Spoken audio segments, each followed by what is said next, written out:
Ladies and gentlemen, welcome to a TruthENTFilms.com presentation. We are aware, awoke, alive. We exist to bring you a fresh perspective on today's hot button issues. This is the Triple A Podcast with your hosts, Tia McCrary and Jamar B.V. Harris. Yo, welcome back. It's been a while, but we are back. We are live and we are here for the Triple A Podcast. Tia is not with us. She can't be with us at this time, but she will be back. I promise y'all. Listen, she had some little hangers up. I told y'all before, we still ain't got her back across the border from Mexico. But as soon as she get back from visiting Greg, everything gonna be okay. I promise y'all. I'm in the building, of course, Black V, the co-host. I got a special guest host on this mug today. We got the producer, aka D80, the man behind the scenes who is making it all possible with Truth Entertainment Films, as well as Triple A Productions. I got a special guest in the building. I've known this brother since like high school. Hell of an athlete, phenomenal. Not only athlete, but the way that this brother is shaped and maneuvered and grown and excelled out of the limits that coming from a small town like Youngstown sometimes puts us in these certain constraints or these boxes. And the way that brother has gone and traveled the world and just done so much and just come back like a whole different, I ain't gonna say a whole different man, because there's certain parts of Youngstown that fit him that he ain't never gonna change. And when he stirring things up on social media. But I want to go ahead and introduce Sheik Ali. What's up, brother? Peace, brother. I appreciate the introduction, man. We got to get you an avatar if you're not going to be on screen. Yeah, we got to get you an avatar. I don't even know what avatar is. Yeah, we get you right next time, brother. We get you right. All right. Bro, this normally in these shows we break it down and we jump from like what's going on from sports to the news, and then we cover a main topic. But because I had you on and because there's so much going on right now, we kind of pick like some of the main things that's really happening in society going on, and we want to tackle those because I think these are all important, and I don't think people even realize just how important these issues are. But before we jump into that, I want to let you introduce yourself, brother, and tell the people a little bit about yourself, and that also gives you some credence to why you're able to speak on some of these topics because of your experiences in life and different things. Well, I'm gonna put it to you like this. I'm gonna start from here and just kind of keep it like very basic, not to go into too many details because it's a long 20 years absence that I had in doing different things. But one of the things that I did that really reshaped my perspective on how I view the world and what I think is important for our people as a whole is I got introduced to the more science symbol of America. Okay. And, you know, some people kind of push it to the side because they look at, you got Christian perspectives and then you got Islamic perspective. Me, I understand the history of religion. I don't put religion in the forefront. I look at what the politics is as far as who we are as a people, our nationality, our history prior to 1492. And through being introduced to the more science symbol of America, I gained knowledge on the history of America, our history as a people, and what we mean to society. And so, of course, you know, I changed my name according to tenets of the more science symbol of America. And what I learned as far as our perspective on what reality is for us is that we have been excluded from the politics of this country, the direction of this country, the tenets of this country, the politics, the policies, the rules, and we have been disenfranchised. And what I try to do now is try to bring that information to people. It's a hard ball to push because a lot of people don't gravitate towards it. You know, you got the social medias, you got the television shows, the reality shows, music, and they more gravitate towards that. But for very few people who do want to have a clear understanding of the politics that's going on in the world, to push their education further, learn about history, learn about the things that are important to us. And just to add, before I don't want to be too long-winded, but just to add to that, one of the greatest books that I came across that really pushed my mental to the forefront was a book called The Miseducation of the Negro by Carter G. Woodson. It's one of the best books I've ever read. You can get it on Audible book, or you can just buy the book off of Amazon. But it's a book that really enlightened me and gave me a clear perspective on what's going on in America. Dope, dope, dope, dope, dope, dope, bro, dope. So you you've also had travels in your days too, right? From your Right. military time. You Right. want to just highlight some of the places you have been and some of the different cultures you've seen? Okay, so I speak fluent German. I lived in Germany for about over a little bit over a decade. I spent 3 years in South Korea. I spent some time in Africa, East Africa, and I spent some time in the Middle East. And like I said, the cultures that I've been to, it taught me how to be. I'll give you this. In Germany, these are the type of people they honest with you. They don't hold back. If they love you, they love you. If they feel some type of disenfranchisement with you, they're gonna let you know that. And they're honest though. And so what I learned is that our people we have disagreements all the time. There's things about other people that look like me and you that we don't like. But Germans won't allow that to stop them from being a help, to being supportive. They might have like, look, I don't like this German, but because this person is German, if that person is in need, I'm going to help them regardless of how my personal feelings feel. And I've picked up on that. So even if I don't like some of the things that go on in the country, or if this is happening or that is happening, I know how to push my personal feelings to the side and To say, accomplish the overall goal, to accomplish right. what's beneficial to our people, or that's going to help the. And that's and just to highlight that, that's one of the things that I've learned from other cultures that I think was one of the things that helped me grow in maturity. That's dope. That's dope. That's dope. That's dope for real, bro. Um that's actually pretty interesting in some of the times what we talk about on on this platform and some of our other platforms is that of I mean I don't know why. I mean I can always speculate, but I don't know and I don't know why without going into deep speculation as to why we struggle with that. But I think it's something that we need, that togetherness. I tell you quick crazy story before we jump into one of the first topics. Um, I had some neighbor. I lived in Columbus at this time, and I had if people don't know, Columbus has a large Somalian population, Nigerian population, and a large Mexican population. And from living there, I got to in the one apartment there was like, I swear it was like almost 12 dudes in a 2-bedroom apartment, and they were all Mexican, right? Okay. And half the dudes seemed like they worked in the daytime, and the other half seemed like they worked at night. But all of them there, like they didn't care about it. They didn't care about it. Weren't trying to impress nobody. Like, yo, I got this. They came with an objective and goals in mind to achieve what they needed to achieve for their people. And so, they get drunk sometimes when they were all off, and they be out there arguing and everything else. But bro, that morning, them same dudes that could have been arguing about the fight, all out there loading that truck up, everything else, all of them about to go get that money, all of them about to go ahead and sit there and take care of each other.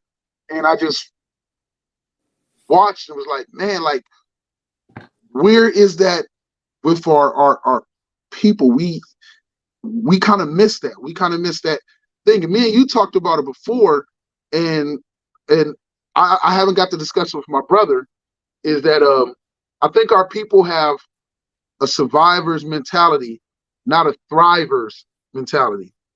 I agree to that. Like you get no disagreement out of me for that. Like I agree with that. That's a good observation. Um, it's funny because let's take it back. Let's go to the Middle Ages of Europe. Europe was in the Dark Ages at the time, and Africans came in and saved them from disaster, educated them, medicine, cultivation, just modern society, ways of living, more tangible ways, more creature comforts, so that they can sustain life and thrive. And so we at a point where we have to actually look at other cultures now and learn.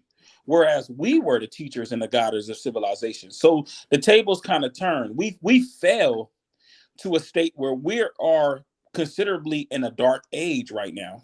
all across the board, not just in America, but the African culture, the African diaspora is pretty much suffering from the same thing. And to be honest, like you said, with speculation, I really don't know what it's going to take for our people to really start thinking about the critical things. We like this platform, I believe, is we're talking about the politics of the world, current events, like gross domestic product, things coming into port, trade, and all these different things. We don't have a hand in those things. We've been outside of the loop of civilization. We've been dependent on other cultures to bring in the nuances that pushes societies forward as we progress through the ages. It's like we don't have a hand in it. And if it comes from our not us as far as American wise, but even if it comes from a lot of times from black hands or black land or whatever case, the resources are stripped of us or cheated out of the actual people that live. Right. Yeah.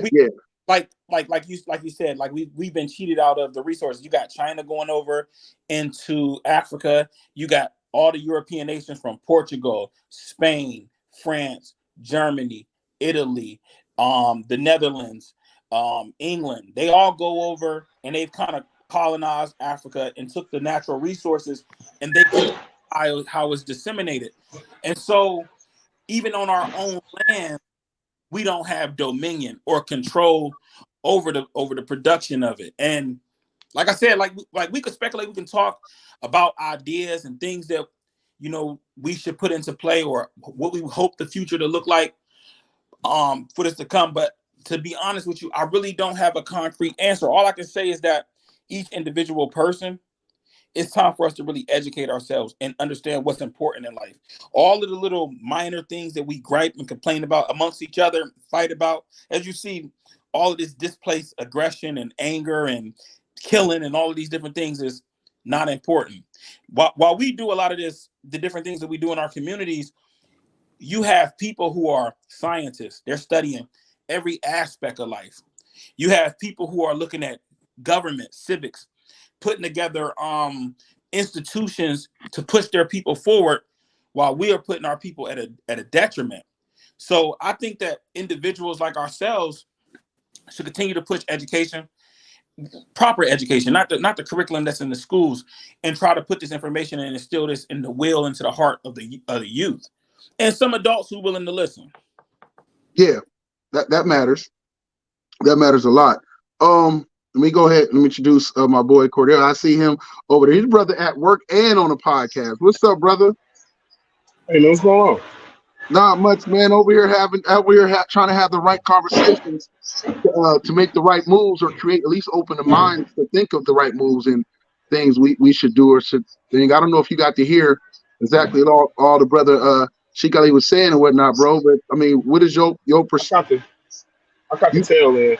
Yeah. But I wanted to touch on something that he was talking about too when he was speaking about how we losing our land in actual Africa. Because I had just shared something on my Instagram where the African woman was speaking about this. She was just saying that how is it possible that for everything that Africa has in a resource, everybody else tax us 10 times when we go to get a loan. They go get one loan and they get taxed 10 times on the backside of that. But they are the ones with all of the resources. So how are you taxing us for the stuff that's coming directly out of where we are? When we ask you for help, you give us help, and then you tax us 10 times the amount of whatever it is that I took out a loan. So if I took out a loan for $100 million, you're going to charge me $1 billion for the $100 million that you just had me take out. And then you're going to come in on the backside when I can't pay that. You're going to take our lands. You're going to take all of the minerals. You're going to take all of the cobalt mines, because that's what we have that everybody want to come over. Diamonds, gold, oil. It's crazy to the amount of how they do our people compared to the way they do the Arabs when the Arabs sell their oil and gold and everything like that. Our brother over there looking like he had something he wanted to say. Yeah, understand to a degree. I mean, I don't think anybody has spoke anything other than the truth. Hey, yo, what up, Miguel? But I'm hearing a lot of they, them, the. I think that's where it starts. Is having accountability. We need to realize that we gave up that natural resource. Mm, We gave that's that. fair. Yeah. You know what I'm saying? And we're suffering the repercussions of what we did. So if it's a situation where how is it going to get fixed? We're the only ones that can do it. Right. Yeah. And there's an ancient quote, and ancient meaning about 1,300 years old. It's an African proverb. And it says that when they came to the land, they gave us the Bible. Now we got the Bible and they have our land. Right. Damn. And when you think about it, apartheid and racism in the continent of Africa is mind blowing. It really is. But we have to understand that we are the ones who gave that power away, right? And when it comes to the Arab nations and the power that they have, the one thing that they have over us is the fact that they've had continuity with their kingdoms over spans of decades of time. We haven't had that luxury in Africa, unfortunately, which is, of course, why the so-called they were able to come in and do what happened. So, in my opinion, you guys, I mean, it's great to know history so you won't repeat it. But to be honest with you, it ain't helping when we just kind of point fingers, and we got to look at ourselves. And Jamar knows how I feel about it, so I don't want to say too much because they'll probably kick us off the airways if I get too deep into it. No, I'm actually serious, and you know that. But but I like to say I love the way you guys are thinking. This to hear brothers talk about these things and to be educated on these, Dusky and shit. I think the way you guys are speaking, man, it's encouraging because I don't really get to hear that a whole lot. I get a lot of other different kind of perspectives and things. So to hear this is refreshing, man. Right. That's dope. Well, I want to jump into leading off of this. I guess that leads us into one of our first main discussions, and I'm gonna bring it up on the screen. Don't say Trump. No, not him. I'm saving the best for last. No, that's not the best. That's the worst. saving the best for last. But I wanted to bring up B.r.i.c.s, B.r.i.c.s. For anybody that's kind of new to the acronym, it stands for Brazil, Russia, India, China, and South Africa have formed a group. And let me bring it to full screen. Can we do that? And let me go to. Is that Putin shaking hands with somebody? Yeah, that's Putin. Remember when they would talk about Putin was over there doing a meeting with China's leader? What they were really at was a B.r.i.c.s conference. But the U.S. is trying not to push the B.r.i.c.s narrative as much as possible, so they won't kind of bring it up. But now it's kind of taking fold. But basically, B.r.i.c.s is a group of leaders is acronym for 5 leading emerging economies: Brazil, Russia, India, China, and South Africa. The first 4 were initially grouped as B.r.i.c. 2001 by Goldman Sachs. They basically are. Can I move over the screen? There we go. Oh, I'm on the wrong thing. That's why I couldn't do it. My bad. No problem. Take your time, man. You got it. All right, so they basically came together, and their whole goal is to replace the dollar as to stop the dollar from being the top currency, the top thing that most other countries base all their economies off of, and from being the leading. And they want to come together and take that power away from the West. And so, and if you notice, there are certain things that are happening where it makes you look at everything we've been enduring and going through within the last, I don't know, 5-6 years, with talking about what's the word I'm looking for? Going into a recession, and people fearing the dollar, and a lot of things have been put out there, a lot of speculation and different things like that, and it almost makes you realize that there are other hands at play helping to even drum up these narratives even more, because there's another whole nother plot or a whole nother scheme behind it. So it kind of makes you look at everything like just take a step back and look at the chessboard differently when you realize that there's a whole nother player or group of players sitting at the table. So, but this is, as they like to put it, is a big threat to American. I don't think in the beginning America took it as serious. Okay, go ahead. Okay.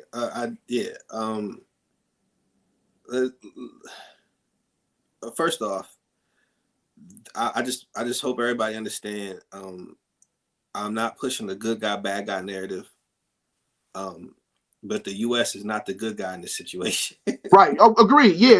I'm not definitely not there. I don't want to sit there and say that. I'm just saying from a standpoint of how it will affect us unless we make necessary changes ourselves. Okay. All right. I get that, right? But that could happen even if there wasn't a BRICS. China is its own sovereign communist country. It controls its own currency. Right. So it can buy you and devalue. So I get that, but the issue when we talk about power is what I'll call it a draw, right? Mm-hmm. It's what makes Jamar want to come to my bank and do business with me versus going across the street and doing business with them. That's all based on GDP, gross domestic product. So what do you have can I finish what I was saying? Oh, sorry about that. It's okay. So what the actual issue is, the U.S. has a lot of economic draw power because the dollar is acceptable in the most countries across this world. Right. So when it comes to small countries in Africa, small companies across the world who want to join the international stage, they have to get in line with the dollar and come to the U.S. for the U.S. markets because they want their currency to be accepted. They want to say, hey, look, we accept the dollar. We take the dollar. So they come across to the United States to get funding for these companies. That's what the real issue is. The real issue is now you have a whole, I want to say a whole economic boom at the doorstep, right in between these two huge magnets. And what BRICS is trying to say is they're trying to say that, hey, we have value too. We have power too. So instead of going to the US and doing what they're doing, you could come over to us and get better rates and also not lose the power of your currency because you're dealing with us. So it's just a pissing contest, to be honest with you, man. Like, I don't know. That's all. That's all it really is. Yeah. What was you about to say, Sheik? I mean, as he finished and as I thought about it, I was just saying that, on the point that he was saying, it was kind of prematurely jumping in. But to close out and speak on what he was saying at the end, it is an act of desperation. And I kind of agree with that. I mean, when you have the world, and you have different nations, you're always going to have people that's going to combat whoever's at the top or who's ever in the forefront. They're always going to have competitors. You know, this has been a banking system and competition from the Medici families, from the popes of Rome, throughout history. When you're talking about finances and who's going to be in charge of this and who's going to be in charge of that, it's always competitors. So I kind of agree. You know, I don't have anything to combat that. Is say that it's not just a pissing contest for real. No, I Okay, mean, so I've talked to people who invest and raise funds for companies in Africa who are paying them hundreds of thousands of dollars to come here to help them learn the U.S. system so they can, I shouldn't say monopolize, but so they can get inside that monopoly. And when you're in that monopoly U.S. system, you can run the board and you're making millions of dollars because now, let's just say for an example, and I'm just saying it for example, I'm just not, let's say Tunisia, right? Right. You're a Tunisian company. You got a certain currency that is not not that acceptable around the world. Mm-hmm. So you need that United States backing. So what you do is you hire a lobbyist firm, and that firm helps you get acclimated to the U.S. system, helps you get on the New York Exchange system, helps you get into the Amex, that circuit, right? And that Right. pulls you out from maybe a $10-20 million company to now a $50 million company, now almost $100 million company, and but that's because you're in the American system. You become a part of what we are, and now you're helping us and helping us grow. But what the people don't really realize is that other countries across the world have the same system. It's just they never came together in this kind of a way to oppose our U.S. system.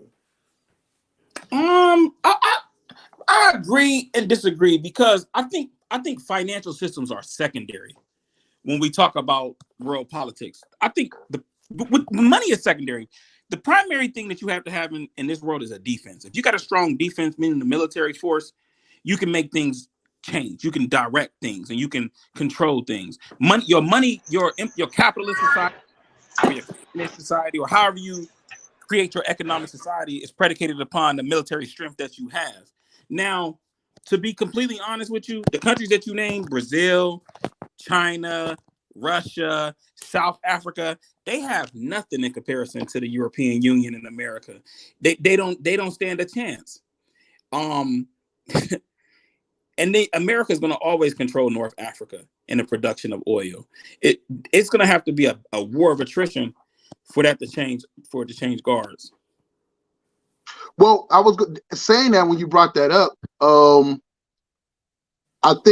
I do believe everything. I'm not disagreeing with nothing either one of you two said. I will add that one of the biggest fears that started making BRICS, America take BRICS more serious, which maybe they did, and they just don't want us to know they were at least paying attention to them, was Saudi Arabia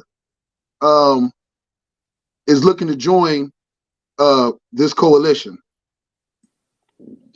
At the end result, before you do it, before financial takeover is complete, and I'm with you on that. What you're saying, I'm listening to what you're saying.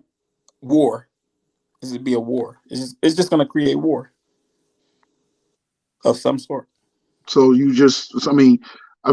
guess in a sense you will be trying to position yourself with a group of people, like-minded people, and as well as going to have the financial backing and group to, if it came down to war, then you have your coalition against the traditional coalition.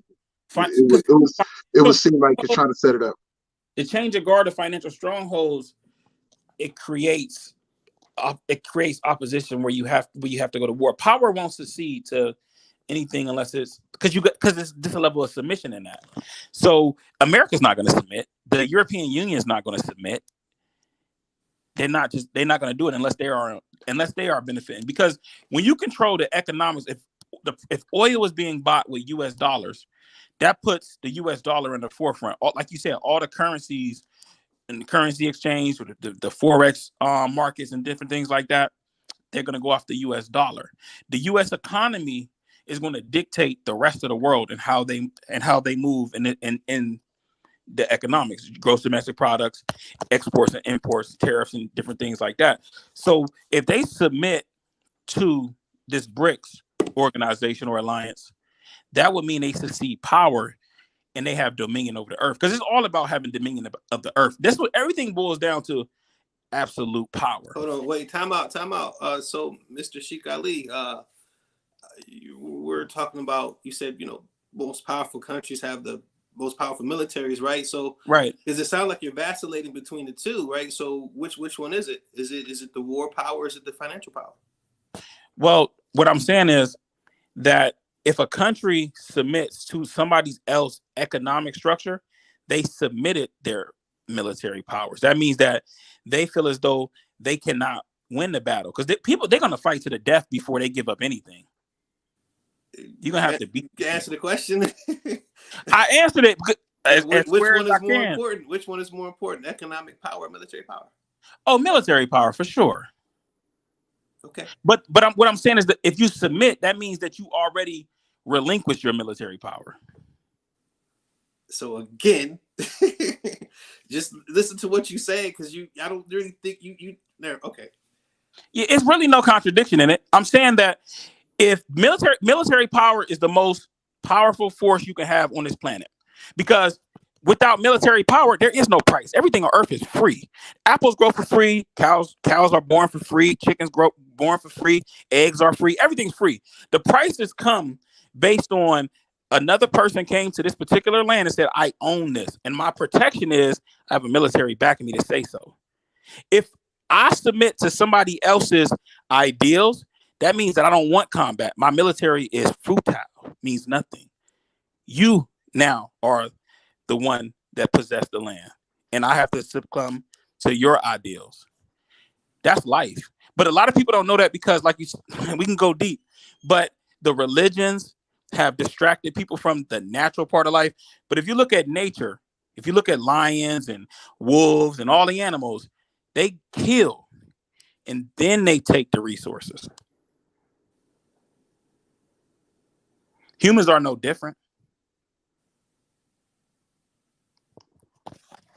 I've got no okay. I've got no no. I'm gonna go back to what we were talking about. To be honest with you, it's both. It's not one over the other. And depending on where you're at militarily, yeah, you could be conquered or you can conquer. But even if you are a conqueror, you can spread your military too thin, like Rome did, and get conquered. So economic power has become more beneficial to countries than military power. Yes, today's current structure compared to today's current structure. Yes, I see what you're saying. Yeah. I'm agreeing with what he's saying, but I understand exactly what you're saying. That traditionally, the reason why he see it that way is because he's looking at the after effects. He's already looking at military conquest. The military conquest is already done.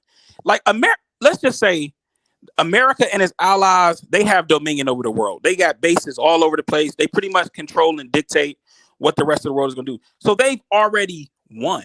So it appears that the economics is in the forefront. But if the America's military was to experience some type of deficit right now, these countries would brutalize us, and we will be going off of what they say. And the complete capitalist society will be wiped away if that particular nation or alliance does not agree to capitalism. Military right now. So we're not going off of what no other countries say right now. But let me make it clear. He's saying theoretically. This is theoretically. I'm not talking theory. I'm talking facts. When he's saying to get his point across, he just gave a scenario. Right, but what I'm trying to tell you is it doesn't take any of that. It just takes facts. We don't need to drum up examples. It's actual facts. Look on your screen, like the facts are right there. But I just presented the same facts that you presented. Our ability to defend ourselves presents us with a society of capitalism that permeates throughout most of the world. That's why America has the dollar in the forefront. Okay. What other reason would America?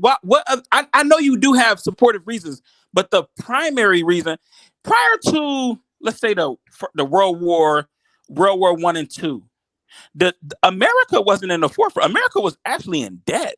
Coming the Revolutionary War, We're still debt. dead. It's a debtor's.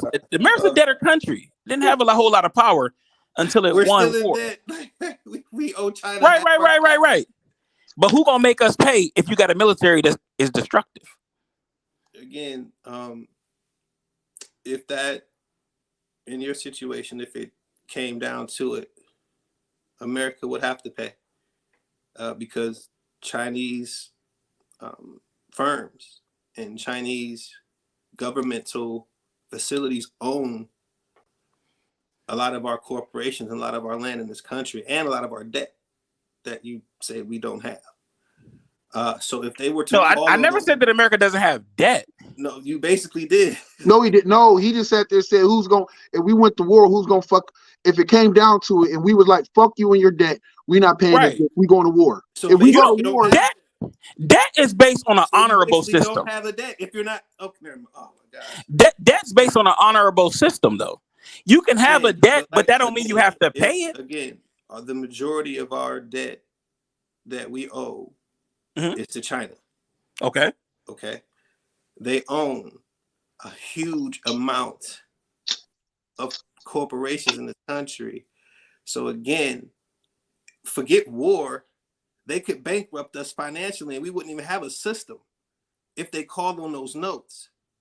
We wouldn't have currency to pay our soldiers if we went to war because they could bankrupt us. So if you don't have a bank, you're not going to war. Wait. I see what you're saying, bro. But I see what you're saying. So I have a question to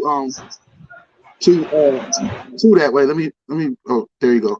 I have a question to that because in a sense, I feel like what she is saying is basically like if they call on that money, right? Let's say they invade Taiwan and we decide we going to say fuck it and we going to war, right? And then they say, well, okay, well, we're going to call on that money you owe. What if I'm going to war? And I'm asking this question: if I'm going to war with you, and you say I owe you this money, and I do owe you this money, who says I have to fucking pay it if we go to war? It's like, so I'm trying to I'm asking from a place of wanting to understand. Okay, all right. So because you're thinking from a street perspective of I owe, so I ain't paying. That's not what it's about. If you don't pay, they own it.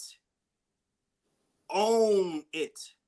The way our financial structure is set up is that if you don't pay your debt, we legally can take what we sold you. But we're at war, so it's fuck your law in the agreement. No, it's not. Let me interject. It's not like that because our international communities are too tied in by the money. Let me interject. You can't have that perspective. The only true owner is the possessor.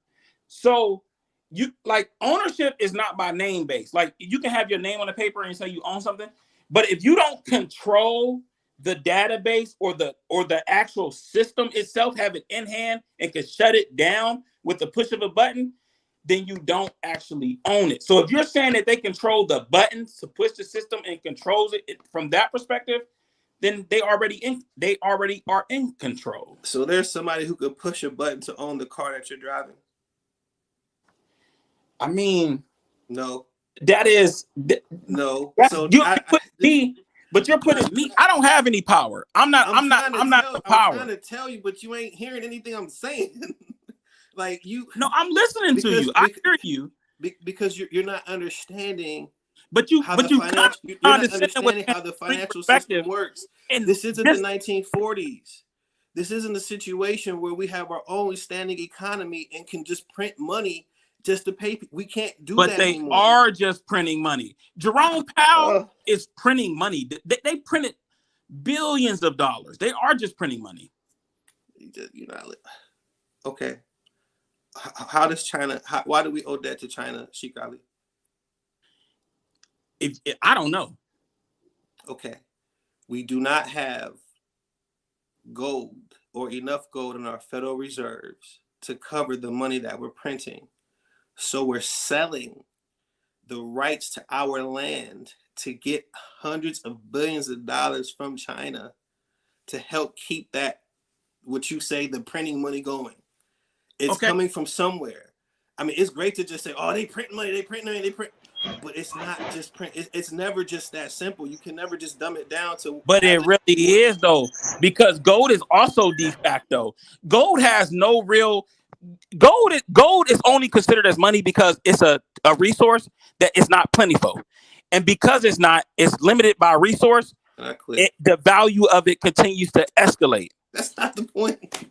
But it is a point when you put it into the big perspective.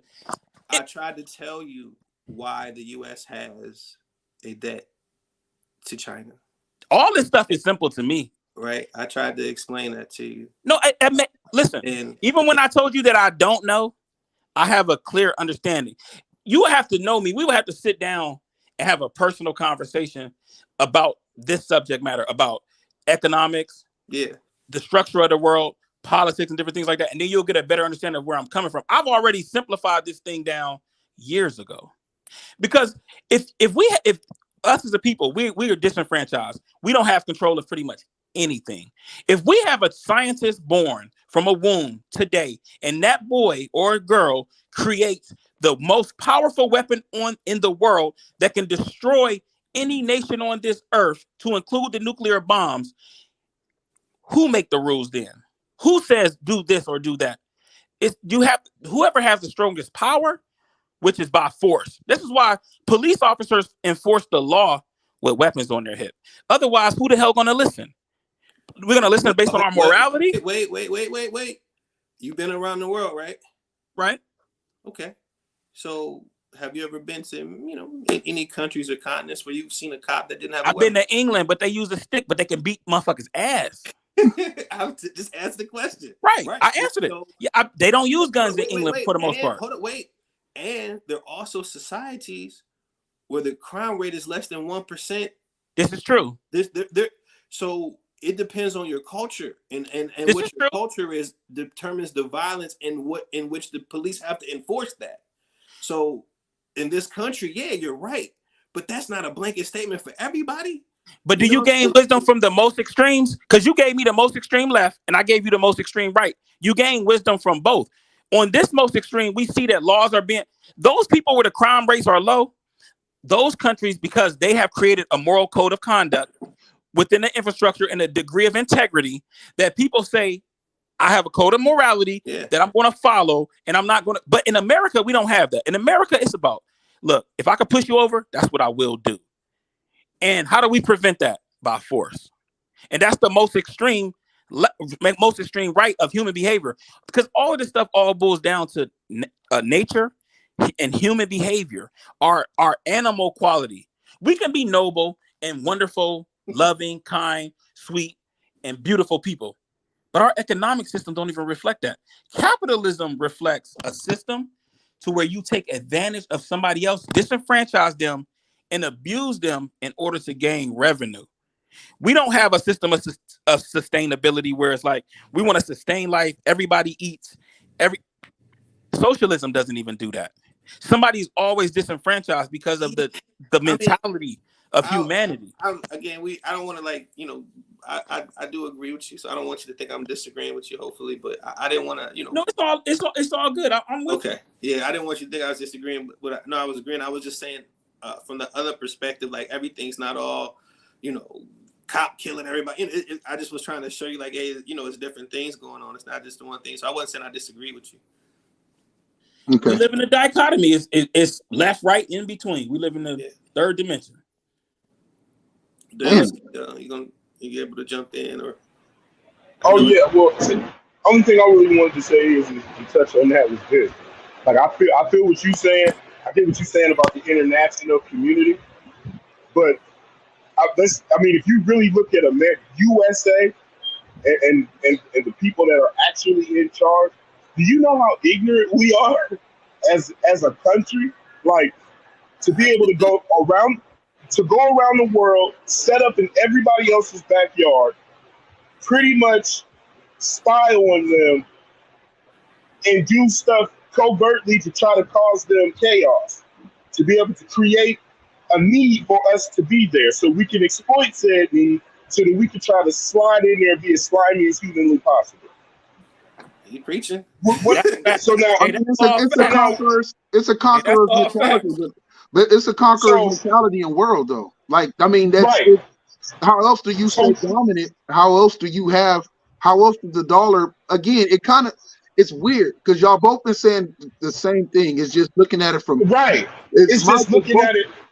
It's micro on a macro level, and then there's just like looking at it from the whole standpoint of like, yo, just blanket across the thing, like big picture. Yeah, This but is it. I wanted to make the point, regardless of everybody else's perspectives. I just hope you understand that in this BRIC situation, America is not the good guy. Like we Right, are right. not. We're Of don't. course not. Yeah, Yeah, of I hope course you're not. Right, look, right. Of course not. Yeah. And I totally But agree with you but let me across the ask you this board. in regards to that: who's the good guy? Okay. There is none. So wait. Exactly. Hang on. Wait. Okay. So I gave you a scenario that I had met an investor last summer who his firm takes African companies, right, and they bring them stateside to get them into that acclimated process of funding, right? In my opinion, and I'm not saying good as far as like morally good, I meant like you're trying to create a business. You meant like revenue. good for a business, Right. for a business in an economic standpoint. Right. I'm gonna Doing keep it good 100 with business. y'all, man. America, in my opinion, is the good guy. Because whatever team I'm on, that's the good guy. Because if we lose, we gotta submit to somebody else. And You're already submitting to some. Okay, never mind. this is true. This is true. But He said, I'm submitting to the evil I know compared to the evil I have no fucking clue about. this is You're true. submitting regardless. Yes. This is But not. But the thing about it is, we already know how we're gonna maneuver in this submission. We don't know shit. what the nuances will be. We don't. That's that Youngstown shit. That's that my boy killed It's his boy. not. But since he my boy, But that's disrespectful, man. That's disrespectful to narrow it down to that mentality. Guy right there. Cause show me. You know he done killed Tay Tay across the street. But show me a country that's lost a war. Show me a country that's lost a war and was happy with the outcome. The people, not the government, because they eat. I'm talking about the people. The people lose their normal ways of life. They lose their culture. They lose the things that they value, and they have to submit. You know who had an evil that was running? The Native Americans. They had their chiefs was running.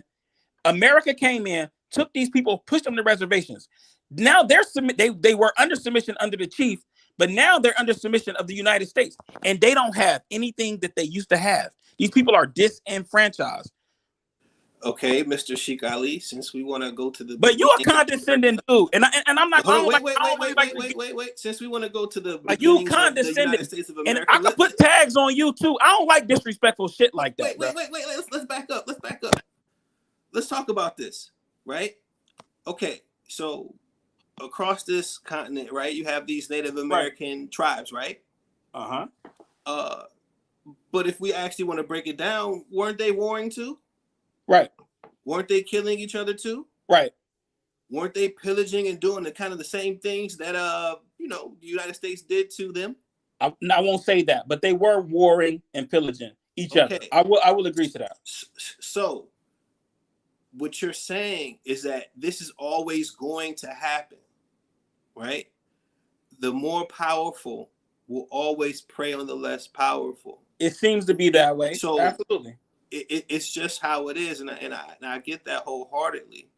But what I'm trying to say is that even though the Native American, like they had their own, own constitution, own laws, own rules. Right. Even when they did have that, they still had situations where you had one tribe who had to take out another, not because they had the more powerful warriors or the more powerful army, because them niggas was starving. Okay, so you're gonna have life is just life, regardless of who's taking and who's giving. It's just going to happen because things happen. You have deforestation happening in Africa. So now you got these tribes going to war with tribes that have a forest and have a river because you got what we need. I'm not sure if you understand what I was saying earlier, but that's exactly what I was saying. No, yeah. I know. I'm just trying to point out different examples of the same thing. That's all. Basically, y'all two are basically. It sounds like y'all two. Let me interject, and then we can That's move what I on to the tried to next say thing. earlier. I didn't disagree. I told you that. But he felt a way when you said that which it felt like a shot. When you're like, that's that fucked up Youngstown mentality. That was like That is a shot, though. No, okay. What I was trying to say, the That is mentality. a shot. Wait, That's a straight up shot. the mentality I was talking about was, and I apologize. The mentality I was talking about is the simple fact that if my homie's messed up and he's doing dirt, just because he's my homie, we still homies, and it's gonna be that way. And that's basically what you're saying about you're gonna ride with the United States, and that's why you consider them good. Which, when you say a statement like that, that's actually more ignorant and more harmful than what I said, because you don't realize what this country has done. Like B.r.i.c.s was saying, like we have destroyed a lot of people, Hold on. of people. And for you to B.r.i.c.s know say me. that you're gonna Me and ride him with have had country these because conversations. it's your country. I think you That's some twisted bull. my words and my position. That's what you said. You're twisting my position on it. You're speculating on the position that I have in totality. I don't. What you When said. I said that America was my buddy, it's because I am under the umbrella of America. If I'm under, I don't know what is to come. It's a blanket. It's blank sheet. If Russia beats us, Russia comes in. We don't speak English anymore. Russian becomes the national language. Russian customs, these things and that things. We have to make adjustments that we don't have to make right now. Right now, we got a workable hand that we understand that we can maneuver with and get some of the things that we're going to get done while we're here for the half a century or close to a century that we get time slotted on Earth. So I wish we could talk in person. That'd be better. We will. That'd be better for me with you, because I don't think you really understand where I'm coming from. I think you want to control the narrative of where I'm coming from instead of really trying to understand the position that I take. It's not good. Worry about. I think what you should do is more project the point that you want to make, the ideas that you have, and present them. Because I don't critique what you say, and I would appreciate it if you didn't critique what I say, in the manner that you do it. I got a pair of nuts and some balls, man. I'll critique what I want, dude. Who are you, man? You gonna. Whoa. We making a conversation. We making a conversation about something that, in reality, y'all really not even at disagreement about. It's just I know, but it's just coming across things. So I know, because he felt you feel away and you feel how you feel, and he felt disrespected by the comments. Whether or not that was your intention or whatever the case, he just felt disrespected by it. And so we're really just going back and forth about it is not helping push along. Right, brother. So let's just say that, because really in reality, it's not let's say disagree to disagree. Y'all agree. It's just y'all perspectives, a way that y'all coming across to make your points, this thing, and it can get frustrating sometimes when you try to say something and you don't feel like and both of y'all feel like y'all saying something and you're frustrated because the other person is not hearing or typecasting or not understanding where you're coming from. So let's just move on to the next thing, because it's really in reality y'all not arguing about something like, yo, fuck this, BRICS is this and BRICS is the shit, and the U.S. economy, the dollar is the shit. That's not what y'all doing. Right. You're right. You're correct, bro. Okay, so let's jump on to the next thing. And I want to go to Sheik on this one first, and then I'll come around to my bro on it from the standpoint of, does this, in the big picture, in a macro, not the micro, in the big picture, is the indictment of Donald Trump a positive or negative for America? Hear what I'm saying? In the big picture, for America as a whole, is this a positive or a negative? Okay, now this is going to be completely opinion based, because it's opinion. I'm a pro Donald Trump guy. I'm gonna just put it out there like that. But okay, I will say it's a negative, and the reason why I feel like it's a negative is because here it is. You have a guy who was a former representative of the country, and you put him in a position to where you kind of undermine the position that he held. And so I think that's a negative, like it's a black eye for the country. But on the other side, I think it's a positive for the country because it says that there's no favoritism. And I'm going to just keep it short and sweet like that. That makes sense. I get what you're saying. Bro? Can you ask the question again? From a big picture standpoint, is the indictment of Donald Trump a negative or more a positive for our country? Wow. I think it's a positive. And Okay. I think ultimately it'll be seen as such by history. I doubt he'll ever see a cell or his wrists really ever touch handcuffs, but that's really not the point of what the indictment is for. The indictment is to make sure he never holds. Yeah, to clear the political process. And ultimately, I think, and this is probably a statement I probably shouldn't say until it happens. But I think ultimately it's going to help put the Republican Party in a better position over the next couple of years. And that could be a problem for Democrats. Yeah. A real big problem. Yes. And not to say that where Black people stand within that that dichotomy right there, but I will say that B.r.i.c.s is not coming back to that door. So whoever your savior is for your party, you better find him now. Damn.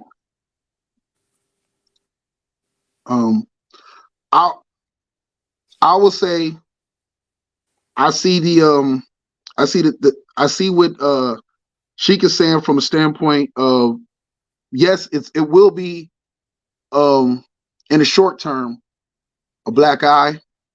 Anytime any leader or whatever case of a country is charged or whatever case, you're going to look at that country like, damn, they let this criminal be president. But again, I agree with the part.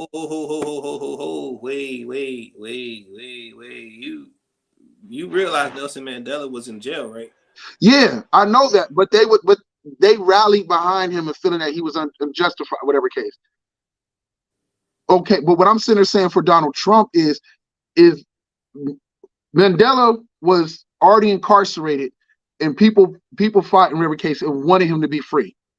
We have a man who is, and it's not like, in some people's eyes, he was like this noble guy, which I don't understand it.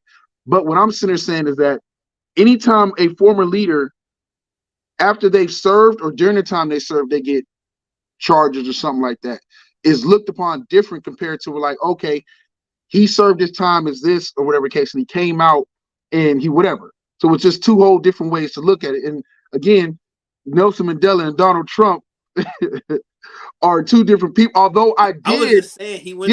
Just saying. Although I did learn some things about Mandela that I did not know, that kind of made me be like, God damn it, they tricked me again. There are no saviors. Yeah, there are no saviors, man. I hate, bro. Sometimes being ignorant is a safe place, because the motherfucker would have thought like Nelson Mandela and Gandhi were just two upstanding citizens who were just like, boom, you know what I mean? And then you learn that like, no, like these men have skeletons and make questionable and even sometimes very detrimental choices to the people that they led. Yeah. So I get where how there's going to be a negative look or somewhat of a black eye. Yeah. I don't think the black eye is as serious as we think it is, because a lot of countries, for whatever their reasons are, was happy to see us get rid of this dude from being president. I mean, hell, you had like UK and Egypt and other places shooting off fireworks. Well, because he pulled us out of some deals that would have benefited their countries. Right. And he said some things about those countries that that they didn't appreciate. So I get that. Yeah, I get that, why they have their own certain purpose. Yeah. And so, but I feel like, yes, the Republicans traded Donald Trump dealt with Donald Trump, and they got what Donald Trump has been and will always be. He will make you feel like he's made you rich when you're with him at first. And then as time goes on, Donald Trump will do what Donald Trump has done throughout history of his whole entire life. You realize that he's a grifter, and he really doesn't know much of what the fuck he's talking about and going on. He's a hustler. But everybody knows a hustle is not longevity. A hustle is short term. I can sell you a great idea and a great hustle, and we can flip this shit, but it's not going to last forever. Yeah. And so that is the biggest thing. And I know Ty was saying this. I mean, not Ty. I'm sorry. Sheik was saying that he's a proponent of Trump. And don't get me wrong. I'm a fair person. Can I explain why though? Yeah, go ahead. Yeah, go ahead. I'm just a supporter of the Republican Party. My allegiance goes to the Republican Party because of Abraham Lincoln and some of the people from the Republican Party who have made it a better America for our people. Even though it's not great, of course, but they did some things better than the circumstances it was in before they got there. Right. That's the only reason I support. I love the brash. I don't want to say brashness, but I'll say brashness or the boldness to go out and get it and make it happen that Trump did have. I don't agree with the things he chose to use that mentality for, but I like the approach because it made me see that, okay, these presidents can do more than they let it known to be things. So therefore it makes you realize that when Biden says, I can't do this or whatever case, nah, motherfucker, you really in reality just don't want to do it. Right. You just don't care that much about it, or you don't want to upset these people over here thing. And sometimes Trump was like, I don't give a fuck who upset. This is what I want. Agree. I don't agree with the court system. Huh? It's like the court system. Yeah. I don't agree necessarily with he used it for within showing that power, but he made me see like, okay, motherfucker can manipulate or control and maneuver. I shouldn't say manipulate because that's so negative, but a motherfucker can maneuver and make moves that they want to make if they have to. The sad part about it is this. Trump didn't scare me because he always projected his moves and he ran his freaking mouth. So you knew it was coming. Right. But he showed how fragile our system is. He showed how weak our government is and how a more strategic, a more patient, a man who can come in and actually pull off the shit his dumb ass actually tried to attempt to do. And I don't think DeSantis is that man, because DeSantis is just is Donald Trump 2.0. And he's a salesman. He sells you these things, but he's also selling you. He's also, it's kind of manipulation.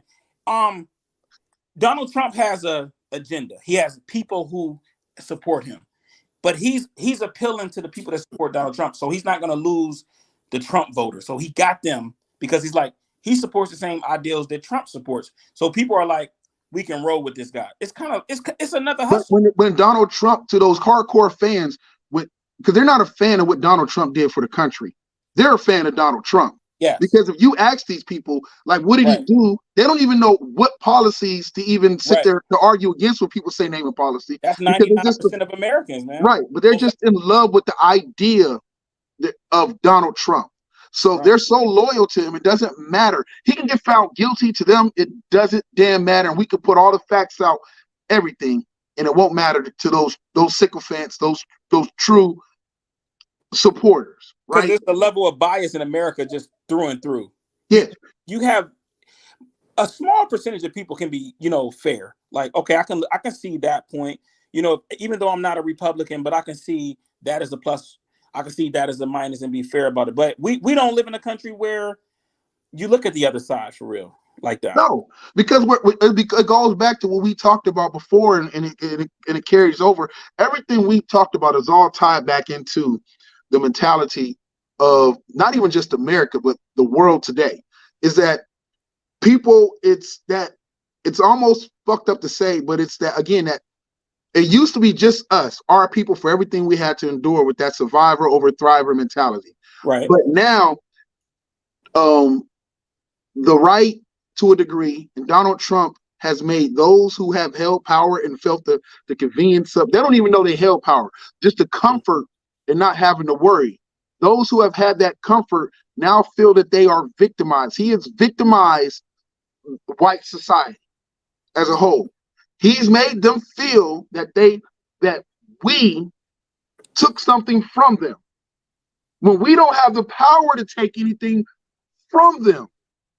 The very people that they continue to elect in whatever case, and they support guys like Donald Trump and so forth and so on, has stripped them of or sold their jobs overseas or different things like that, has stripped them of the very things that they have. And then they just, all they do is just turn around and manipulate and say, yo, I think he cleverly pushed a narrative that was always welded into the fabric of America. But it wasn't shouted. If they thought it, but it wasn't shouted. See, because you're right. Look at it this way. I'm like one of, I won't say where I work online, but the organization where I work, the organization where I work for, it's only like maybe 6 to 7 brothers out of 4. I'll say 10. Let's up fair estimate 10. 10 blacks compared to 300 and something other whites, right? Yeah. Okay. So, with that being said, that sometimes when they have a family member or friend go for a position and they don't get hired in another minority of some sort, either a woman or a Latino, or if a black person got the job, they feel slighted. And you look at them, now I look at them like crazy as hell, like, how do you feel slighted when it's still 300 something other MFers of y'all? But the first thing they want to go to was like affirmative action. Affirmative action, and he was slighted out of it because they wanted to hire a minority. Is affirmative action still in the books? Yeah. Okay. But it varies. Affirmative action is mainly for women now, because a lot of the women, all of the feminists, they're trying to gang up on the misogynistic of men and all this other good stuff. That's what they use to try to move up the ladder corporately. Is affirmative action a federal law, or is it state, or is it state government? Federal. No, that's a federal. Because you have to have, when you put the affirmative action clause in it, you have to make it federal. So then this way you can carry it across all 50 states. I mean, if you do a quick Google search and look up some states took No, some states have done it where they've changed the thing to where they don't have to in certain workplaces, they don't have to that's what I thought. To follow that thing, and they're even trying to change it now on the school level, right? Right. But it's not white people that's trying to change it. The Chinese are fighting against it. They feel schools and colleges. They feel big time disenfranchised. Yeah. I don't see how when they got their own. They got a law. Well, we ain't got no law yet. Well, wait a second. To be fair, we got things in place that are supposed to help us, but it doesn't just help us; it helps them too. Affirmative action. I was just gonna say. Affirmative action just doesn't help, which is weird. Affirmative action just doesn't help like black people.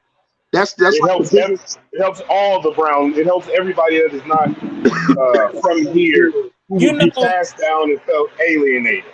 They just had an argument with Candace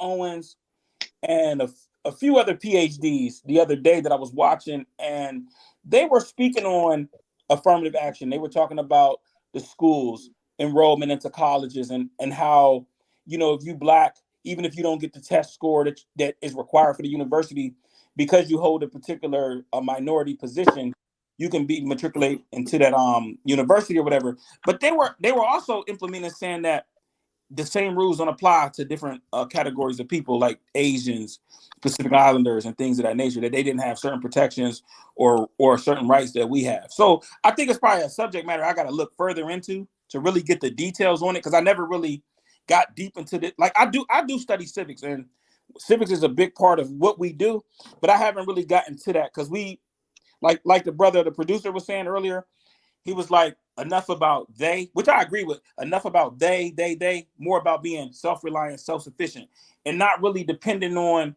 the minority things. Because, as we subscribe to not being black, we consider ourselves as Moors. So we step away from those miscognomens and misnomers and things of that nature. But I'll look into it further, and maybe I can have more to say about the subject matter. Do you see this? Do you see the screen? I put it up there. Yeah. Let me turn my screen so I can blow it up. Okay. Affirmative action is a policy to help underrepresented groups in education and employment by giving them some preferences. Mhm. So if you look at It's it, all racist, man. It's not just for black people or this. It's for right. anybody disenfranchised. So if your school is 99% black and somebody white applies, they can use affirmative action to take one of those or 2, 3 of those spots. So Yeah. it's just it's all a statistical game. So that's basically what's happened I think it was Harvard, some of the Chinese students were trying to get into. And what they did Hold on, was they were real quick on that, real quick before you go.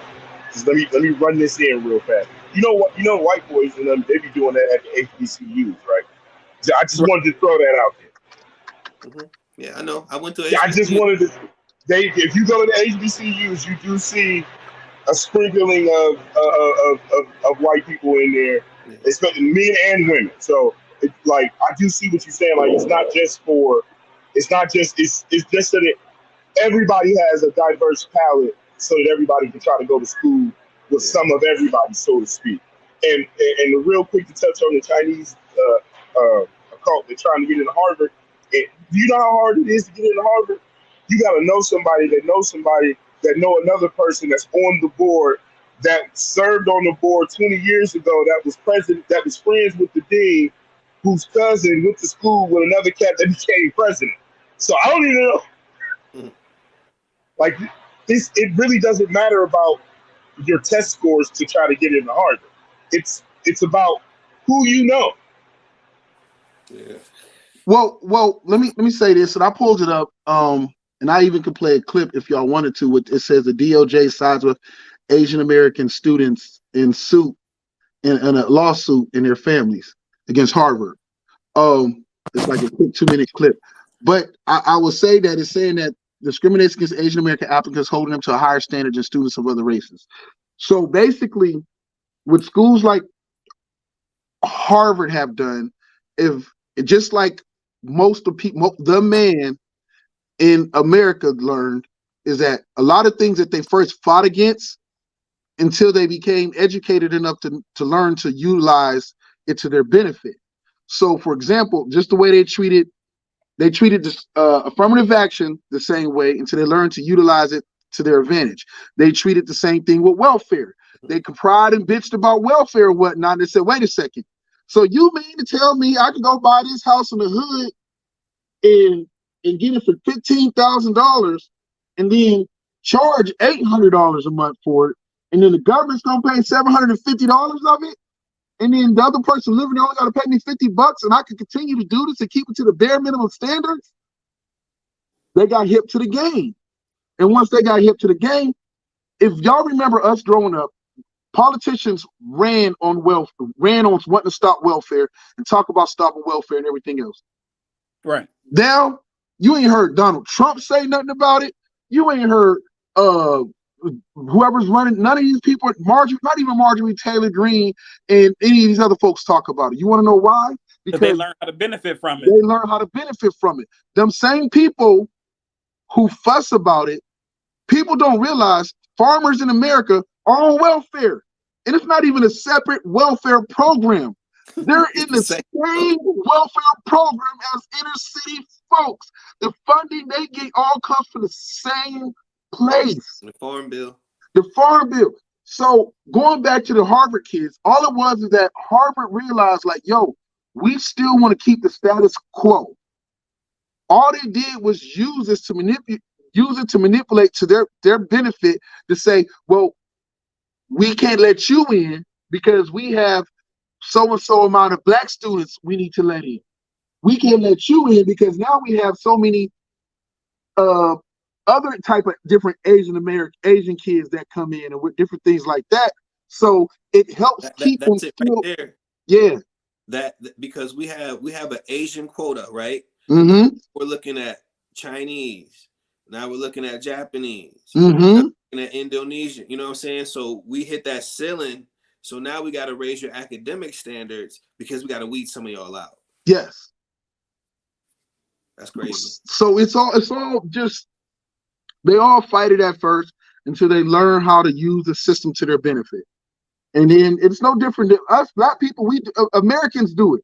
We hate certain things until somebody comes along and schools us to the loopholes and the ways to take advantage of it. in certain ways. Sometimes with the information, our biggest thing is sometimes the information that we don't get to be privy to the information. A lot This of is times true. they killed us. This is But absolutely. now, in a lot of cases, we're at least becoming a little bit better. And sometimes these same things still aren't overall good for people. It's just that, again, thriver mentality compared to survivor mentality. And before we get ready to wrap this up, not Ty, but we had a discussion, and I wanted you to share, if you don't mind sharing that discussion about when you were going into the military, when you were about to go into the military, in the conversation you had with some loved ones, as compared when you thought about going to join the Oh, police force. yeah, You yeah, said, definitely. yeah, Where you going with that? Okay, so it was kind of more or less like you talking about with the police officer and things of that nature, right? yeah. Okay, When you first talked about going to join the military, then you also okay, said you wanted to be police. Yeah, right. So, I did my initial contract, 3 years, and I completed that. Coming home, speaking with some family, it's like, you know, being a police officer is shunned upon, but it can be for a young man, especially a 21, 22-year-old man that's completed a 3-year term and is on his way home. It can be a decent career start in a path to the right direction for a young man. And without the way we look at the streets and how we view life, we have this negative disposition towards law enforcement. We have a negative disposition toward anything that's dealing with law or anything that's dealing with government. So, it was told to me by a family member, like, don't come back here and try to be a police officer. And how I feel about that is that's a negative approach to come at a young man who's looking to sustain his life, take care of his family, and be a responsible citizen. Because the benefit of us being police officers is we see that you get simple shit. A person gets pulled over and they get a ticket. They got bills to pay. They got children to feed. They got a family to run. They got all type of things and necessities that's in their life. Well, here it is. I'm the same guy. I pull those people over. They look like me. Now I can have a heartfelt moment with them. Look, you were speeding. That's okay. Try to tune that down. Drive responsible. I'm just giving you a warning. Go about your business. Now, the same shit happens in the suburbs. White officer, Caucasian officer pulls over Caucasian. Of course, they do give out the tickets because they have quotas, but oftentimes, they show some levels of sympathy. Person looks like me, mother, father, understanding circumstances, and they may be like, hey, I'm not going to give you a ticket. We can provide the same privileges that these people so-called have for ourselves if we start putting ourselves in certain positions. And that's pretty much where I'm at in my thinking. And a lot of people may disagree with me, but it would be better me to pull you over or me to make an arrest on you than it is for somebody who you don't know from what they're capable of or what they might do or how they might harm you. yeah. And so when you were saying that, and another thing I wanted you to touch on. If you don't want to, you don't have to, because I know we're online and you don't want to throw nobody in their butts. But Right. like when you were having the conversation you were having with your family, when you were discussing, thinking about these things, Right. because I was trying to highlight the attitude or the mind state of Can you thriver versus give me survivor. a so I can kind of pull it Like back to you were sitting there saying, like when you were talking to your family and they were kind of like against you going into the military, and then they going kind into of, the military. Oh, yeah, of course. Oh, absolutely. Man, I had a cousin that was working a job, like a 9 to 5 at fast food restaurant or whatever like that. And she had said to me, you're in the military. She was like, that's a curse. Almost like, it's a white man's army. But see, and you're talking about going back into history where we were fighting for our freedom in the Civil War and the Revolutionary War and different things like that. We've always been a big part of the fabric of America as far as military goes. And a lot of people don't know that during those times, 1800s, late 1700s, we were promised certain things, though the promises didn't come through, and we fought. There's this notion that we never fought for anything or that we never stood up for ourselves. So I'm not a proponent to it's just a white man's army.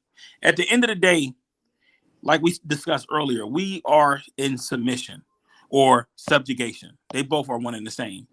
In a country where we're not the ones that's making the policy, we're not the orators or creators of the U.S. Constitution or the rules and the laws, but we're under this umbrella. Our families are under this umbrella. We owe it to ourselves and our families until the day that we come together as a union and an alliance and as under one people, under one umbrella, and we stand up for ourselves as one and we fight against the people who have us in subjugation. We in this thing. And I think that we should support ourselves by being a part of certain things that a lot of people say we shouldn't subject ourselves to. So I have no objections to anybody, young men, going into the military or armed forces or anything like that. I second that. The military, army, especially going into, even though I definitely thank you for your service for the country and everything. Going into the Army Reserves, and fortunately I didn't have to get sent on no deployments. Almost did, but going through the training and the learning of the job, it taught you a lot of key things. It taught you how to be a leader, even if you didn't think or wanted to be a leader. But going through the process made you have to step up and be able to lead people. It taught you that, and me and you touched on this before, Sheik. It taught you that these small, narrow-minded disagreements that we have amongst each other. Now, my brother said something about it earlier about like that. Just and Sheik is crazy because y'all going back and forth. But yeah, we're not gonna kill each other. Yeah, but you said something early. You said something before in the conversation that kind of resonates with what my brother said when you were talking about when you was deployed and you overseas, and you got these two brothers in there who, or was that Georgie? No, Georgie was you or Georgie? It was you talking about the two brothers claimed the game, but they in the military. Yeah. Right. That was George, but yeah, and basically while you in that uniform, that stuff is irrelevant. It means nothing. That blood of that Crip thing don't mean nothing, bro. Like you over there fighting for like world problems. You know what's funny about it, bro? You want to know what's real crazy about what he said? And I know a lot of people who are in that reality and they locked in and that's where their mind is geared to. It don't mean nothing in regular life either, man. It means nothing. Yeah, it doesn't. It's a fact. It doesn't. So I mean, you wanna know what's funny? To touch on what y'all was saying, I made a post about that, saying that I should have became a police officer for that reason right there. Was because who better than the pool? If I personally would have became a police officer, I probably could have saved so many of my friends from going to jail for frivolous reasons. You want to know something that's crazy about that, man? Like, when I say crazy, I mean ironic. A police officer, whether they want to accept the role and responsibility or not, they're leaders in the community, because at the end of the day, their whole job in reality is to bring peace within the community. Yeah. They've been put to be these arresters, but that's a sheriff's job. It's not really a police officer's job to make arrest. You about to say something, bro? No, I was agreeing. Yeah, we talked about that when my brother was part of a group that was organizing, and I believe y'all succeeded with and I hate the word because defund is just a trigger word they use because they know it triggers the opposite side. But reappropriating funds that went, and not a lot of funds, but certain other funds that take away from some things that's not really necessary for the police to even have, to put them towards was it a mental health facility that y'all got in Cleveland? Two of them, 2 mental health facilities, man. And so all of us here are pretty much, I assume, but I know through this conversation, all of us care about community. All of us care about our people. All of us are here for trying to discuss like things that matter.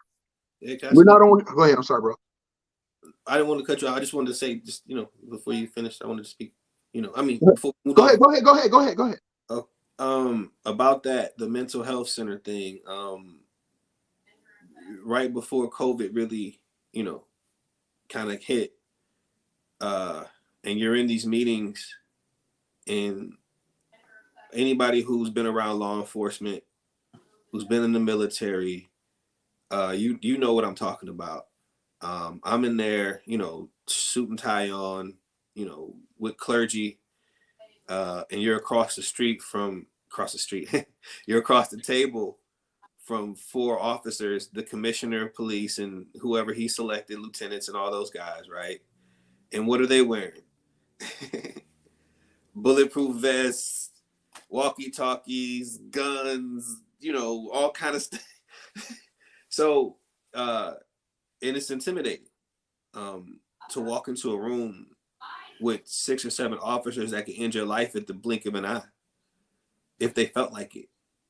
And we're here to tell you that we're going to reappropriate, a couple million that the city has for you and your facility, to take that out of your hands and to build it for African American people. And we had to tell them that. And that wasn't easy. Because you spoke on it kind of, Jamar, when you talked about how somebody takes something, you get upset when you feel like somebody taking yours. Now these are funds that they never saw, will never see. These are like potholes that would get filled in the street that you would never think about. But these are funds that are built for mental health centers for African American. I mean, granted, white people can go, anybody can go, but these are they're getting placed in African American dominant neighborhoods. Yeah, so I just don't want that to be missed. The fact that was done and it was successful, and it didn't take just Black people to do that. Like, it took Jewish people, it took white people, it took a lot of effort to do that. It does. It took what you just said.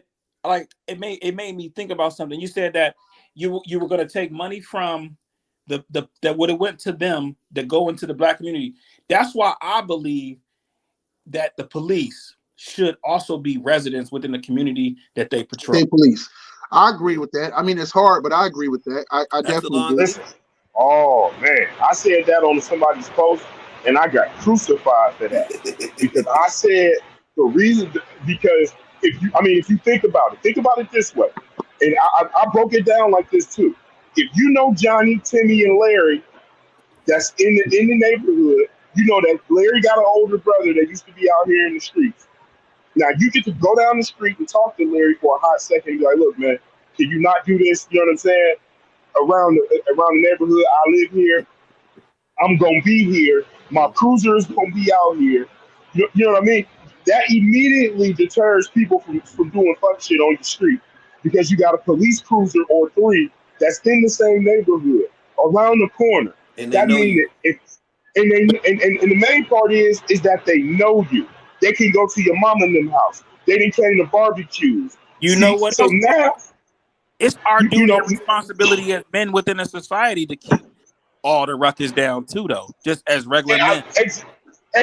Listen, as you should, because even though my pops is very well heavy in the streets. You know what I'm saying? Like, but on our street, he didn't allow none of that.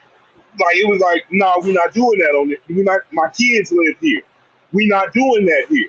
It was some level of respect because it was kids on our block.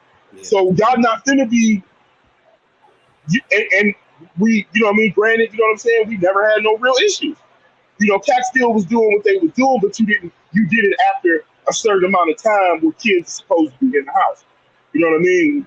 I can't say nothing to you if it's 8, 9:30 at night and the kid's supposed to be in the crib, that if they not, you out here doing grown people hours. You know, like, and that's pretty much the way that I started learning the streets is nighttime is for nighttime activities. It's a lot of grown stuff that happens at night. Under the cover of darkness is where a lot of the most criminal, you know what I mean, the criminal element thrives the most. And I didn't learn that until he started explaining that to me and showing it. But at the same time, a lot of that criminal element disappeared when you got Officer Teddy, Officer Bill, and then you got Officer Jack and them right around the corner. You know? Facts. You stay in the neighborhood, cats ain't gonna be on that riff-raff. Like, nah, man, Officer Jim down there, he come out and walk his dog every night and meet with his other officer buddies at the corner over there. You ain't gonna be over there. You know what I mean? Like, you know what I'm saying? So, you know, like, that's the way that I see it, though. Like, if you stay in Austin Town, but you a YPD, you don't give a fuck. What do I care about what happened on Cohasset? Facts. when I stay in Austin town. Hey, I'm mad he threw the street out there though. I mean, but he telling the truth though. He telling the truth. I love it. I love it. You know. So as we getting ready to wrap this up, and I wish I could politic the two brothers all night. I mean, I love it. But there was some great conversation, man. Great conversations, Joe. And these are the conversations that are needed because we're not just on. Don't get me wrong. I love a good LeBron versus Jordan debate any day, but we're talking about that ain't what we need. That ain't what we need. We don't need them no more. Yeah, we got to try to figure this shit out. Right. Who cares about Michael Jordan being the GOAT and LeBron being the GOAT? That shit ain't helping our community. I'd rather be involved in a deep, heated conversation with two brothers who are trying to argue about coming to the understanding of how these things can and cannot affect our people or our community or our families and our loved ones than be arguing about Biggie versus Tupac or Jordan LeBron or something like that. Don't get me wrong. Dope conversations, but our people need more to digest. Like they need more for their some people call it, I don't want to say soul food, but they need more for their mental. They need something that stimulates their mind, their cortex to push to the nerves to give them some energy of some real subject matters of things that's actually changing the world or could affect their pocketbooks, could affect how they feel, can affect something that provokes thought. Yeah. So we don't have anything that's provoking any type of. We gotta do this again, guys. We gotta do this again. This man, you know, Delski Sheik, man. Thank you. This is so good to see brothers with the elevated level of consciousness. You know what I'm saying? And it's just really, really cool to see. You know, me and my brother, we get to talk like this, you know, every once in a while. But just to have other brothers on like-minded wavelengths is really dope. So, man, appreciate you guys. Yeah. Normally, I only have jokes, but it's shocking. It's shocking when I actually do start talking to people, and they look at me and be like, "Oh, so you're not a dumbass?" No, I just like being a dumbass. No, I'm not. I'm not a dumbass. Hey, D80. This Delski is my dude, man. But he's like, I'm not gonna disrespect and say little homie. But he was like a. I mean, you can't because you older than me. It's cool. I know, but the little homie thing is thing. He was like a younger brother, right? Okay. Because listen, I'm not tripping off of that. That's a term of endearment because you look at me as family. I'm not. Come on, man. I don't look at it like that. A younger brother. Because him and CJ were like best friends, right? Really? Yeah. Still is. What do you mean? That's still. So when I be over Jessica's house, and I'll be whatever case, him and CJ be there like every. So I like just knew this brother, and like I said, Sheik, man, is one of the most. I'm wrapping this up as I say this, and so this part of the wrap up. Sheik Ali, when I went to school, his name was different, and I'm gonna respect the title and everything he goes by now. He was one of the most phenomenal athletes I've ever played with because he could do it all, man. This dude be like at quarterback at one day at practice, tailback another day at practice, wide receiver another day at practice. This dude would do it all. Who was his little league team? Huh? Who was his little league team? He was. Yeah, we don't care about them Elks, man. That's why even CJ's best years was as a Northside Knight. Nobody got time for them Elks. Oh, y'all Northside Knights, man. Northside Knights over here, baby. Ain't nobody got time for that. Oh, man. Yeah. Hey, producer, where you from, man? You from the north side? He lived with us because he's my brother. My stepdad is his biological, but we've been like. Oh, he got to be older than you then. It's only about a few months, but my parents. Well, our parents been together since me and him was like 2 years old, going on 3 years old. No, I say that because he wasn't at Ram. I'll remember. No, he didn't go to Ram. He moved to Virginia. Okay. I got to some trouble and had to leave. Understandable. Yeah, but he went to Mary Haddle. I went to Mary Haddle. Yeah, he got some numbers on you too, Cordell. He just might. No, No, I only beat up a couple people at North Mary Hatto, man. It wasn't like that. Mary Oh no, Hatto, I done been. I went to Mary Hatto though. You know, Oh, that's I'm what's from up. originally. I'm originally from the East Side. I'm originally from the Lincoln Nose. So You from the nose? like, yeah. That's what's I'm up. sorry. I'm sorry, brother. Man, oh man, I feel like I'm at home. This is awesome. Yeah. I'm originally from the Lincoln Nose, man. I was there when I don't know if you was. I don't know you probably remember this, but was you there? We stayed there, and this was the reason why my mom moved out. Was when that family got killed. The entire family Damn. got killed in the projects. Yeah, I wasn't there, but I know. I still remember, and that was we was living there, and my mom that when that happened, we packed our shit.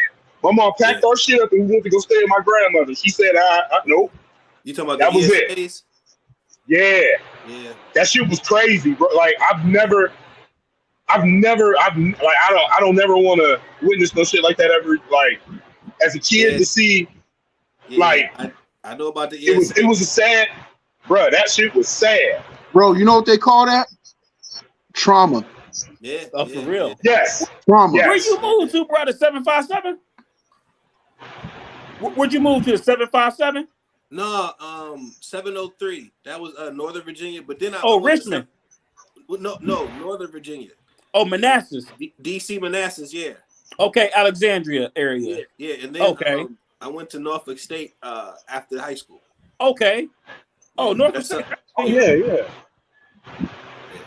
Yeah. So, in conclusion, I want to thank all you brothers for this wonderful, delectable food for thought. This conversation that was stimulating and informative, and just made me feel like I walked away a smarter man. I think that's what podcasts and different things should be about. Like you should feel like you walked away acquiring something more, something gainful. I'm gonna tell you something before you conclude. What you done for me tonight, man, having this conversation, being able to toss ideas back and forth. I got some research material I gotta go look at, man. For real. Man. Like straight up. And as he say all the time, steel sharpens steel. That's the bottom line. Yeah. And so I think, and I would love to have you Sheik back on again, because I felt like the objective was about trying to understand, not only just be understood, but trying to teach and try to understand where each other come from. And sometimes things, even with scholars argue back and forth. Yes, we're trying, but it's no love lost, it's no hard feelings. Right, bro. Because that's how we want to. Let me say this: man coming up, and I'm 4 years old, about to be here shortly in a couple of weeks. But ever since I've been a young kid, some of my best friends is guys I threw a couple blows with. Man, we be best friends. So it's no hard feelings. Okay, yeah, I know that. I know both of y'all are very intellectual, strong brothers, and sometimes because most of us in here are like that, all of us in here are like that it can get frustrating a lot of times out in the world having conversations, and you're trying to help somebody understand some stuff. You know what's funny about what you just said? Most of us, in quote, I'm gonna just use this term. I don't normally use it, but black men are strong men in general, man. That's just the way we are. Yeah. And there's nothing wrong with a war of words every now and again. Like to be able to, and you can only have a war of words with strong-minded men. Men. I have to say that. I got to highlight that again. Men. Because when you argue with another strong-minded man, he's not really taking what you're saying personal. He's really trying to understand what it is that you were just saying. Yeah. I might have missed a word or two or heard it wrong, but you know what? Let me hold on and just shut up right quick and just listen to what it is that he just said. Oh, and then when you the light bulb goes off in your head and say, "Oh, okay," and you might not get it right then and there. It might have took you 20 minutes to go walk around, and then it hits you in the head like, "Oh shit, that's what he was trying to say." Right. Yeah. if we stick with logic. So yeah, you know, well, the whole it's not. point is like That's it. they'll have the conversations and not get lost in translation. They'll have the conversations It is. and strong men can have disagreements, but a stronger man can also be like, all right, you know what? Either let's agree to disagree, or can you explain it to me again? 'Cause I want to understand. I don't have to agree, but let me see if I can hear where you're coming from. Because sometimes, and me and my brother, we argue, we have the conversation, just like you and Sheik was having. We have those conversations. A lot more cuss words. Yeah, I'm like, this my tripping, man. He don't hear what I'm saying, and then because he's my older brother, But I'm a lot more logical though. Like I learned how to remove emotion and how I feel about a situation from the situation. Well, no, you're right. Just And look so at it. that's maturity. That's a maturity thing. But let me not say but erases what I said before. What I've learned is, and my brother tell you, I'm normally pretty good at maintaining my emotions and separating. Sometimes we get into disagreements and I be in my feelings because I'm normally going to my big brother, to be like, yo, affirm this way I fucking feel. And when he don't, you know what? I can't even argue. You right. You right. You are absolutely It's a correct. normal thing, man. I come in there, bro, I'll be online like killing dudes with an argument and everything else, and I go tell my bro, and he just destroy my whole argument that I've been killing everybody else with. Like right That ain't what you wanted to hear. Yeah. You know what it is, Jamar? I see what it is, because I'm the oldest brother. I got little brothers. That's why I agree. And that's why I agree with it. Because my older brother do me the same way. I'm like, man. But you know what? What my brother will do though, and this is why I love him to death. If I'm right about something, or if I was on to something later on, and he feels that way, he has no problem with it. Like, yo, bro, remember that conversation we had, then this, and this? I think you might have been on to something. Like, he'll be like, I think you might have been on to something, like, later on. And he'll be like, yo, like, I get it, or I understand where you're coming from. So, like, we in those conversations make it, you know what it is? Like, today is a perfect example. Conversations like today between strong but mature men make the next conflict easier to get by. And then the following one easier to get by, because now you not only understand, you start to understand how each other think and move, but you start to maneuver around how the conversation with each other the right way. And the other person kind of understands where you're coming from, to know sometimes we got brothers that's heart is in the right place. They're just so passionate about it that they're not trying to hear, and you got to let a brother go. When I say go, let him go off. Let him get out what he's feeling, what he's thinking. And then you learn to give the feedback in the correct way. So you learn to present, not to question him, but to challenge him and say, okay, what about this? Did you think about this? Did you think about that? So instead of sitting there challenging his, because we men, we like, man, let my nuts hang any damn where you motherfucker please. You start to be like, I'm gonna look at that. Or brother like, no, I didn't think about that. And they take a step back and then they think. So I thank you. It's good to have this conversation. And I hope this is my first time on a podcast, man. Like on a live event, having a conversation. No, you did good, man. We just need to see you on the camera next time. Yeah, we gonna set it up again, bro, and bring you back and have you on the camera, because you do bring a wealth of experience and knowledge, bro. And some other stuff we'll talk about at a later time. Yeah, so let's go ahead and wrap this up. This is a Triple A Productions, also brought to you by Truth Entertainment Films. I am Black B. That is the 80. That is Sheik Ali, and that is Delski. This motherfucker been at work getting paid this whole time while he been over here podcasting. I'm gonna call his boss. Like, he ain't gonna answer. Get the automated system. Listen, you over there raping the system, bro. Talking about the man do me wrong while this motherfucker on a podcast. Yes, I do. Yes, I do. This is my reparations. I'm sorry. I got to get mine. That's America at its finest. I got to get mine. Okay? Yo, all right, God bless you. Peace out. Thank y'all. It's been a pleasure. Good night.